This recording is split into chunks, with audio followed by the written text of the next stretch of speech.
Sir, so basically, bukod po doon sa nakuha nating information mula kay Justice Secretary Remulla na siya yung nagbigay ng clearance doon sa pagkuha kay former President Rodrigo Duterte, ano pa po yung mga significant points na napala po ninyo dito po sa ikatlo no, na hearing ng Senate Committee on Foreign Affairs? Nalaman natin na ang dami nilang binayolate. Binayolate na nila yung Constitution, particularly yung Bill of Rights, doon sa kailang treatment sa Pangulong Duterte. Yung na-discuss man yan ng gusto kahapon, di ba?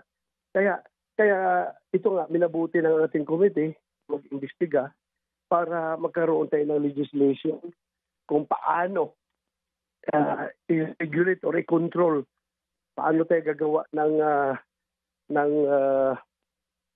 pamantayan patungkol diyan sa relationship between our government and yung ibang international bodies.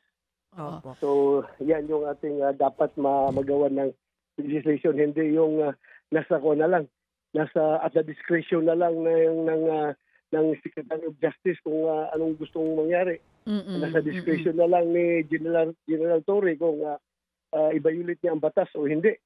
So, kailangan klaruhin natin ito.